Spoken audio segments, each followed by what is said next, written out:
10 ഈ അധ്യായത്തിൽ ഇനിയൊരു യുഗ്മ കവിതയാണ്. ഈ യുഗ്മ കവിതയുമായി നമുക്ക് മുമ്പിലെത്തുന്നു ഗൗരി ആരോമൽ. ഗൗരി ആരോമലും സമാധാനത്തിന്റെ വക്താക്കളാക്കി വന്നിരിക്കുകയാണല്ലോ. തൂവെള്ള വെള്ളരിപ്രാവുകൾ. ഏത് കവിതയാണ് ഇന്ന് ചൊല്ലുന്നത്? ഞങ്ങൾ കടമ്പനിട്ടയുടെ ചാക്കാല എന്ന കവിതയാണ് ചൊല്ലുന്നത്. ആരോമൽ നല്ല ആത്മവിശ്വാസത്തിലല്ലേ? നല്ല ഉജ്ജ്വലമായി തന്നെ രണ്ടുപേർക്കും കവിത ചൊല്ലാൻ സാധിക്കട്ടെ.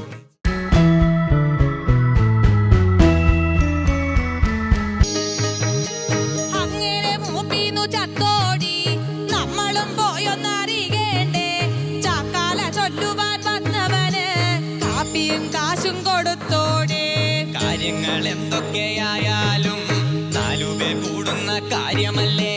കോടിയിടേണം പുകല വേണം, കാണിക്കാൻ കണ്ണുനീരിറ്റു വേണം.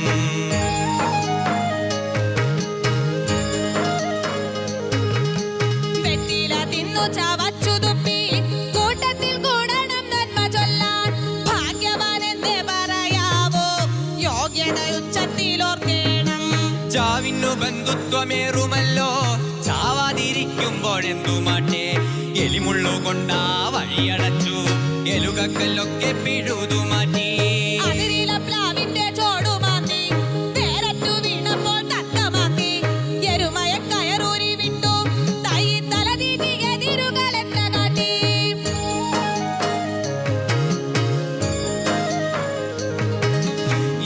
വാഴക്കുല കണ്ടു കണ്ണിൽ ഇറകടിച്ചു കുശുമ്പു കുത്തി.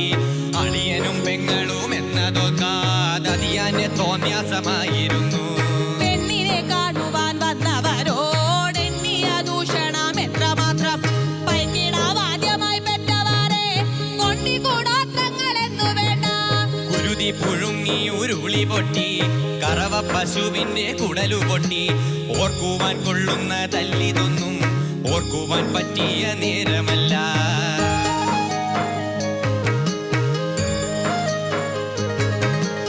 എങ്കിലും അങ്ങൊരു ചത്തല്ലോ, എന്തൊക്കെയായാലും രക്തബന്ധം.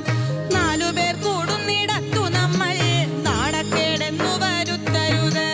മക്കളോടൊന്നു പറഞ്ഞേര്, വായ്ക്കരി കാര്യം മറക്കേണ്ട. നാത്തൂനോടൊത്തു കരഞ്ഞേര്, നഷ്ടം വരാനതിലൊന്നുമില്ല. ചിറകത്തി തീരും വരേക്കു നമ്മൾ ചിതമായി പെരുമാറാം ദോഷമില്ല. ചിറകത്തി തീരും വരേക്കു നമ്മൾ ചിതമായി പെരുമാറാം ദോഷമില്ല. ചിതമായി പെരുമാറാം ദോഷമില്ല. ചിതമായി പെരുമാറാം ദോഷമില്ല.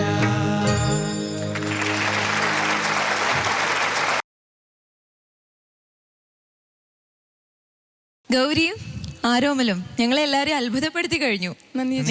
നല്ല ഉത്സാഹത്തോടു കൂടി വളരെ നന്നായി തന്നെ കടമ്പനിട്ട സാറിന്റെ ഈ കവിത ചൊല്ലി എന്ന് പ്രതീക്ഷിക്കുന്നു. നമുക്ക് വിധികർത്താക്കൾ എങ്ങനെ വിലയിരുത്തുന്നു എന്ന് ചോദിച്ചറിയാം. ലീലാകൃഷ്ണൻ സാർ. ആരോമലെ, ഗൗരി രണ്ടുപേരും നന്നായിട്ട് കവിത അവതരിപ്പിച്ചു. കടമ്പനിട്ടയുടെ വളരെ സാമൂഹ്യ വിമർശനപരമായ ഒരു കവിതയാണിത്. കേരളീയരുടെ ഹിപ്പോക്രസിയെ മുഴുവൻ തുറന്നു കാണിച്ച കവിതയാണ്. അങ്ങേലെ മൂപ്പീര് ചെയ്തു കൂട്ടിയ തോന്നിവാസങ്ങൾക്ക് കണക്കൊന്നുമില്ല അല്ലേ. ഏലുക കൊണ്ട് ആ പടി അടച്ചു, എരുമയെ അഴിച്ചു വിട്ടു, തയ്യൊക്കെ തീറ്റിച്ചു, പ്ലാവിൻ്റെ കടമാന്തി, അത് പുഴക്കി വീണു, പെണ്ണിൻ്റെ കല്യാണം മുടക്കി. ഇതൊക്കെ അതിനിടെ പറയുന്നുണ്ട്. എങ്കിലും അങ്ങേര് ചത്തില്ലേ. ചത്ത് കഴിഞ്ഞാൽ പിന്നെ നല്ലതല്ലേ പറയാൻ പറ്റൂ. ഒരു മനുഷ്യൻ്റെ ചീത്ത കാര്യങ്ങളും മിക്കവാറും ചീത്ത കാര്യങ്ങൾ മരണത്തോടു കൂടി അവസാനിക്കണം എന്നാണ്. അതൊരു നാട്ടുമര്യാദയാണ്. നാട്ടുമര്യാദയും ഒരു ജീവിത മര്യാദയുമാണ്. ഈ ഒരു കാഴ്ചയെ, ഹിപ്പോക്രസി നിറഞ്ഞ കേരളീയ സമൂഹത്തെ വരച്ചു വെച്ച ഈ കവിത കാലങ്ങൾക്ക് ശേഷം വളരെ ഭംഗിയായിട്ടാണ്. അതിലെ അഭിനയവും രണ്ടാൾക്കും നല്ല വശമുണ്ട്. ഈ കവിത തന്മയത്വത്തോടു കൂടി അവതരിപ്പിച്ചു. ഗൗരി എങ്കിലും അങ്ങയൊരു ചത്തില്ലേ എന്ന് പറഞ്ഞപ്പോഴത്തെ ഭാവമാറ്റമൊക്കെ വളരെ നന്നായി. പിന്നെ പിള്ളേരോടൊന്ന് പറഞ്ഞേര്, മക്കളോടൊന്ന് പറഞ്ഞേര് എന്ന് ആരോമലിൻ്റെ അഭിനയവും നന്നായി.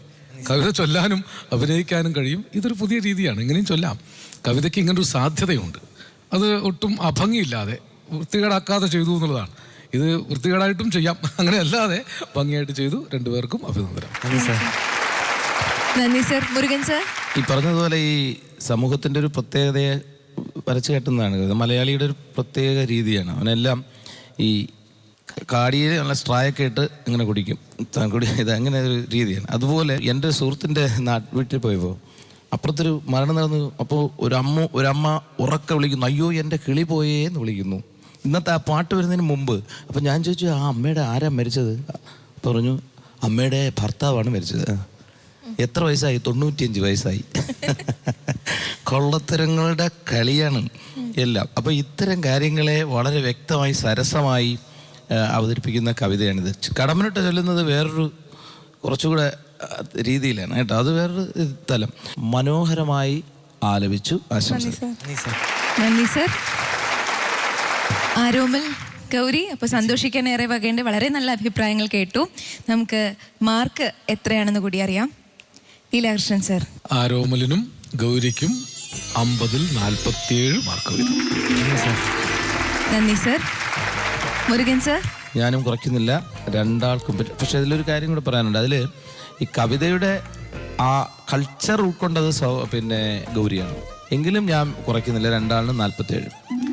നന്ദി സർ. കടമ്മനിട്ടയുടെ ഈ കവിത ചൊല്ലിക്കഴിഞ്ഞപ്പോൾ ഗൗരിക്ക് ആരോമലിനും 100-ൽ 94 മാർക്ക് ലഭിച്ചിരിക്കുകയാണ്. വളരെ സ്വാഭാവികമായിരുന്ന ഒരു അവതരണമായിരുന്നു അല്ലേ? ഇനി ഈ ഘട്ടത്തിൽ അടുത്ത കവിതകളും ഇതുപോലെ വളരെ മികച്ചതായി തന്നെ ചൊല്ലാൻ സാധിക്കട്ടെ ഇരുവർക്കും എന്ന് ആശംസിക്കുന്നു. അഭിനന്ദനങ്ങൾ.